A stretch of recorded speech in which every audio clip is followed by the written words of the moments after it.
Our top story today, we move to the Middle East, where tensions in Gaza are boiling over as humanitarian conditions deteriorate.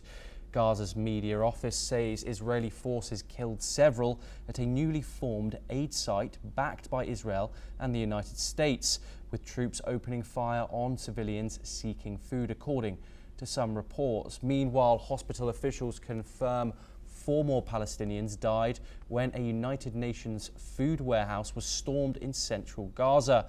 The UN's World Food Programme stepped up, calling for an urgent scale-up of aid to prevent starvation.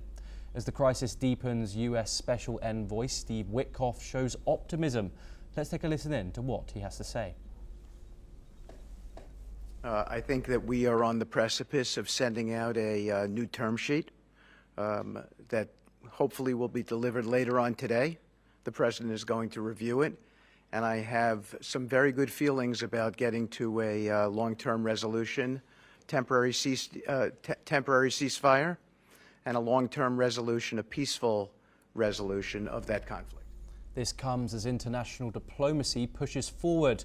Ireland, Norway, Spain and Slovenia have reaffirmed their call for a 2-state solution ahead of a June peace conference to be co-chaired by France and Saudi Arabia. In a separate development, Israel's Prime Minister Benjamin Netanyahu says his forces have killed Mohammed Sinwar, a senior Hamas commander and brother of 2 Yahya Sinwar, a key figure behind the October the 7th attack. We're now joined by Professor Rohan Gunaratne, international security expert located in Singapore. Professor Gunaratne, thank you very much for joining us on the programme. I wanted to start with these compelling images we've seen over the past couple of days of these new aid distribution sites. There was international call, worldwide spread call for aid getting into Gaza after a 12-week blockade. It's finally happened, but not through what it usually, how it usually got through, which is through the United Nations. Now we have both an Israel and a United States partnership in the Gaza Humanitarian Foundation, or GHF as some people call it. We've seen compelling images these last few days, and also reports of death while distributing this aid. How would you analyse the actions of the job of the Gaza Humanitarian Foundation so far? What we have seen is, under the new entity that has been created by the United States with Israel, the food distribution is much more efficient. It also seeks to address something which is very challenging, which is Hamas and the Palestinian Islamic Jihad and the other groups taking control over a certain percentage of the stocks that is designated for the people of Gaza. So we saw that during this period, some Palestinians went to a warehouse. They broke into that warehouse, and there are some reports, yet not confirmed, that Hamas opened fire and killed 4 or 5 Palestinians who did it.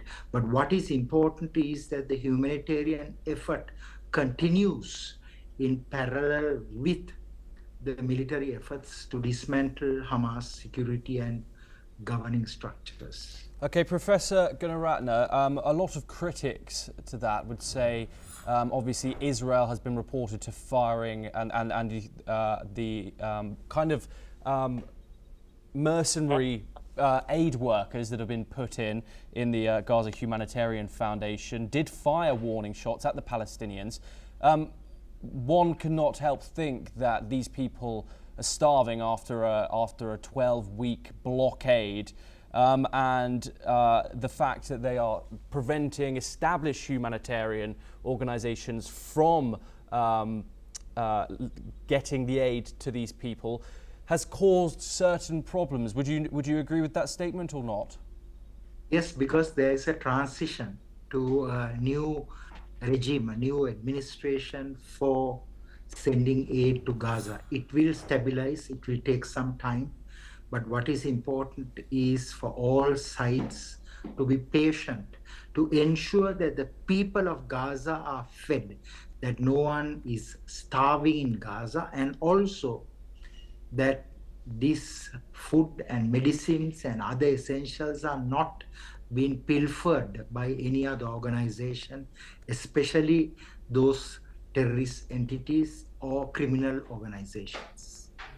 Professor Gunaratne, we've obviously seen some new international criticism for the Israeli government. We've seen Ireland, Norway, Spain and Slovenia have all come out and reiterated their support for a two-state solution. How are you viewing this sudden international backlash, diplomatic and high-level backlash from the international community, may I say mainly from Europe? You are right, Thomas. We have seen an unprecedented wave of support, especially from the Europeans, to establish a two-state solution. In my personal view, Israel should cooperate and collaborate with those European entities, but on condition that they accept that Hamas, Palestinian Islamic Jihad, and other threat entities should not exist in Gaza or in the West Bank when the two-state solution is created. Because if those entities exist, then again Israel will be threatened and there will be another breakdown of stability and security, not only in that area, but also far and beyond. Professor Rohan Gunaratne,